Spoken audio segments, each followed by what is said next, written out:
దేవునికి మహిమ కలుగును గాక. మన ప్రభువును రక్షకుడైన యేసుక్రీస్తు నామములో మరి మీ అందరికీ వందనాలు. దేవుని కృపా సమాధానం మీకు తోడై ఉండును గాక. ప్రియమైన దేవుని బిడ్డలారా, ఈరోజు దేవుని వాక్యాన్ని మనం చదువుకొని ధ్యానం చేసుకుందాం. నిర్గమకాండము 15వ అధ్యాయము 22వ వచనం. మోషే ఎర్ర సముద్రము నుండి జనులను సాగజేయగా వారు షూరు అరణ్యములోనికి వెళ్ళి దానిలో 3 దినములు నడిచిరి. అచ్చట వారికి నీళ్లు దొరకలేదు. అంతలో వారు మారాకు చేరిరి. మారా నీళ్లు చేదైనవని గనుక వాళ్ళు ఆ నీళ్లు త్రాగలేకపోయిరి. అందువలన దానికి మారా అను పేరు పెట్టెను. ప్రజలు మేమేమి త్రాగుదమని మోషే మీద సనుగుకొనగా అతడు యెహోవాకు మొరపెట్టెను. అంతటా యెహోవా అతనికి ఒక చెట్టును చూపెను. అది ఆ నీళ్లలో వేసిన తర్వాత నీళ్లు మధురములాయెను. అక్కడ ఆయన వారికి కట్టడను విధించి నిర్ణయించి అక్కడ వారిని పరీక్షించి. ప్రియమైన దేవుని బిడ్డలారా, ఈ యొక్క వాక్యము చదువుతున్నప్పుడు ఇక్కడ జరిగింది ఏంటంటే, మోషే అనేటువంటి ప్రవక్త ఐగుప్తు దేశంలో ఉన్నటువంటి ఇశ్రాయేలీలను పాలు తేనెలు ప్రవహించేటువంటి దేశానికి, కనాను అనేటువంటి దేశానికి వీళ్ళని నడిపిస్తున్నాడు. దేవుడు ఆ ప్రజల్ని మోషేకు దేవుడు అప్పగించాడు. వీళ్ళంతా కూడా అరణ్యములో ప్రయాణం చేస్తూ ఉన్నారు. ఈ అరణ్యములో ప్రయాణం చేస్తున్నప్పుడు వీళ్ళకి ఎప్పుడు దేవుడి మీద అంత నమ్మకం లేదు. దేవుడి మీద అంత నమ్మకం లేని ప్రజలుగా వీళ్ళు ఉన్నారు. అయితే ప్రియమైన దేవుని బిడ్డలారా, దేవుని సేవకుడైన మోషే ఈ ప్రజలను బాధ్యతతో నడిపిస్తున్నప్పుడు ఈ ఎర్ర సముద్రము దగ్గరకు వచ్చిన తర్వాత జనులకు తాగడానికి నీళ్లు లేవు. ఆ ప్రాంతంలో ఉన్నటువంటి నీళ్ళన్నీ కూడా చేదుగా ఉన్నాయి. అయితే ప్రజలు ఏం చేస్తా ఉన్నారంటే, ఈ అరణ్యంలోనికి మమ్మల్ని తీసుకొని వచ్చావు, మాకు తాగడానికి కూడా నీళ్లు లేవు, మేమేం చేయాలని చెప్పేసి మోషే మీద వీళ్ళు శొనుగుతున్నారు. వీళ్ళు సొనగడం ప్రారంభించారు. ఇవాళ కూడా చాలా మంది క్రైస్తవులు వాళ్ళ కుటుంబాల్లో కానీ సంఘంలో కానీ వారి జీవితంలో కూడా ఏదైనటువంటి ఒక కార్యం జరగకపోతే, ఏదైనటువంటి ఒక మేలు జరగడం లేట్ అయితే చాలా మంది జీవితాలు ఏంటంటే సనుగుడు గొనుగుడు ఇలాంటివి సంఘాల్లోనూ సమాజంలో ఉన్నటువంటి క్రైస్తవ కుటుంబాల జీవితాల్లో ఇవన్నీ కూడా మనం చూస్తూనే ఉన్నాం. ఈ సనుగుడు గొనుగుడు వల్ల అనేక మంది ప్రజలు దేవునికి ఇంకా దూరం అయిపోతా ఉన్నారు. అయితే ప్రియమైన దేవుని బిడ్డలారా, మీరు గమనించాల్సింది ఏంటంటే, మోషేకి దేవునికి ఉన్నటువంటి ఒక మంచి సంబంధం, ఒక మంచి బాండింగ్ ఏంటంటే, మోషే ఎప్పుడు కూడా తను సొంత నిర్ణయాలు తీసుకునేటువంటి వ్యక్తి కాదన్నమాట. ప్రతి చిన్న విషయంలో కూడా మోషే దేవుని దగ్గరికి వెళ్ళి మొరపెట్టేటువంటి ఒక అలవాటు మోషేకు ఉంది.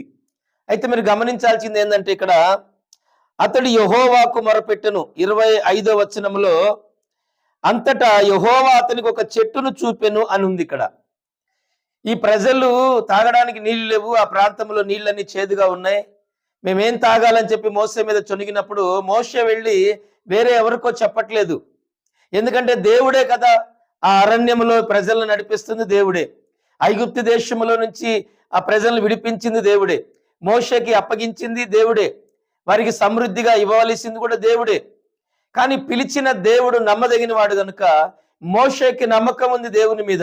ఎందుకంటే నన్ను పిలిచిన దేవుడు, నన్ను ఏర్పరచుకున్న దేవుడు, ఆయన నమ్మదగిన వాడు కనుక ఆయన ద్వారా తప్ప మరి ఎవరి ద్వారా కూడా ఈ మేలు జరగదన్న సంగతి అది మోషేకి తెలుసు, కానీ ఆ యొక్క ప్రజలకు తెలీదు.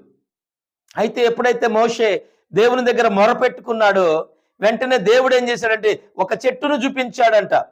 ఆ చెట్టు తీసుకెళ్లి ఆ నీళ్లలో వేసినప్పుడు ఆ నీళ్లు మధురమైపోయినాయి. ప్రియమైన దేవుని బిడ్డలారా, ఈరోజు గమనించండి, ప్రతి సేవకుడు కానీ సేవకురాలు కానీ ప్రతి విశ్వాసి కానీ ఈరోజు నేను చెప్పేది ఏంటంటే, నిన్ను పిలిచిన దేవుడు నమ్మదగినవాడు, నిన్ను ఏర్పరచుకున్న దేవుడు నమ్మదగినవాడు. కనుక మనము ఏదైనా మనకు కష్టం వచ్చినా నష్టం వచ్చినా ఇబ్బంది కలిగినా ఏదైనా మనకు అవసరం ఉన్నప్పుడు మనము చేతులు చాపవలసింది, మనం మొరపెట్టవలసింది దేవునికి.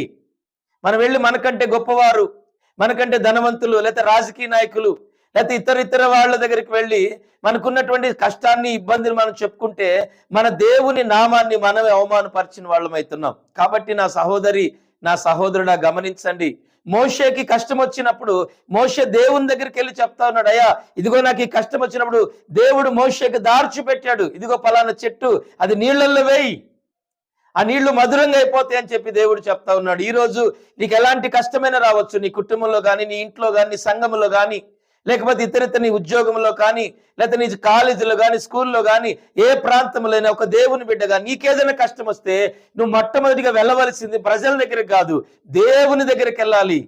నువ్వు ఎప్పుడైతే దేవుని దగ్గరికి వెళ్ళి నీ సమస్యను ఎప్పుడైతే ఆయనకి నువ్వు చెప్పగలుగుతావో ఆయన నీకు మంచి ఆలోచన, మంచి సలహాని దేవుడు ఇస్తాడు. ఎవరెవరి దగ్గరకు వెళ్ళి మేము ఆ కార్యక్రమం చేస్తున్నాం, మేము ఈ కార్యక్రమం చేస్తున్నాం, మేము అలా చేస్తున్నాం, ఇలా చేస్తున్నాం అని చెప్పి ఇతరులకు చెప్పి మనం చేతులు చాపినప్పుడు నువ్వు అవమానపరుస్తుంది ఎవరినంటే దేవుణ్ణి. అన్యజనుల మధ్యకి వెళ్ళి చేతులు చాపితే దేవుణ్ణి నువ్వు అవమానపరిచిన వాడు అవుతున్నావు. వాళ్ళకు నువ్వు సువార్త చెప్పలేవు.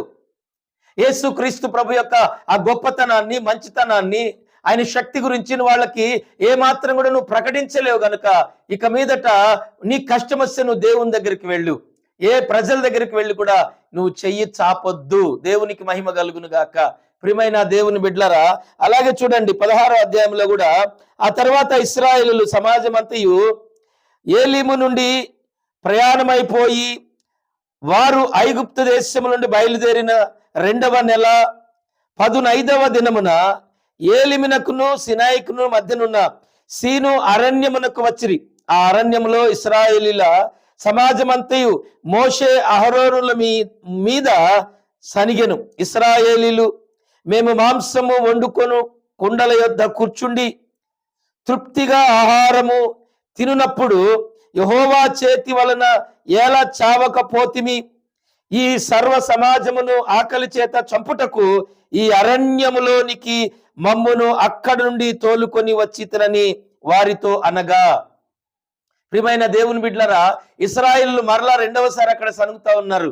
ఏమంటున్నారంటే మేము మాంసపు కుండల దగ్గర మేము కూర్చొని వండుకుంటున్నప్పుడు అక్కడే మేము చచ్చిపోతే బాగుండు కదా, దేవుని చేతిలో పడి చచ్చిపోతే బాగుండు, ఈ అరణ్యములోనికి మమ్మల్ని తీసుకొని వచ్చి ఏదో దేవుడు గొప్పవాడని, దేవుడు మంచోడని, దేవుడు ఏదో కార్యాలు చేస్తాడని చెప్పి ఐగుప్తు దేశంలో మేము బానిసలుగా ఉన్నప్పుడే మా బ్రతుకులు బాగున్నాయి. చాలా మంది అంటారు లోకములు ఉన్నప్పుడు మేము బాగున్నాం, త్రాగుబోతులుగా ఉన్నప్పుడే బాగున్నాం, దొంగలుగా ఉన్నప్పుడే బాగున్నాం, లోకాశల్లో ఉన్నప్పుడు బాగున్నాం, దేవుడిని నమ్ముకొని మేము కష్టాలు పడుతున్నామని కొందరు ఏంటంటే ఆ పాత రోత జీవితాన్ని జ్ఞాపకం చేసుకుని కూడా కొంతమంది దేవుని మీద సొనుగుతా ఉంటారు. అలాంటి పాపపు లోకముల నుండి, పాపపు జీవితం నుండి ఒక దొంగగా, వ్యభిచారిగా, త్రాగుబోతుగా, ఒక హంతకుడుగా ఉన్న నిన్ను ఒక పరిశుద్ధుడుగా, నీతిమంతుడిగా మార్చి సమాజంలో నీకంటే ఒక పేరు, ఒక విలువను తీసుకొచ్చి దేవుడు సమాజంలో ఒక గౌరవపదమైనటువంటి స్థానంలో మనల్ని నిలబెడితే మనం పాత యొక్క ఆ వాటిని గుర్తు చేసుకొని దేవుణ్ణి అవమానపరిచేటువంటి వాళ్ళు కూడా కొందరు ఉన్నారు, ఉంటున్నారు కూడా.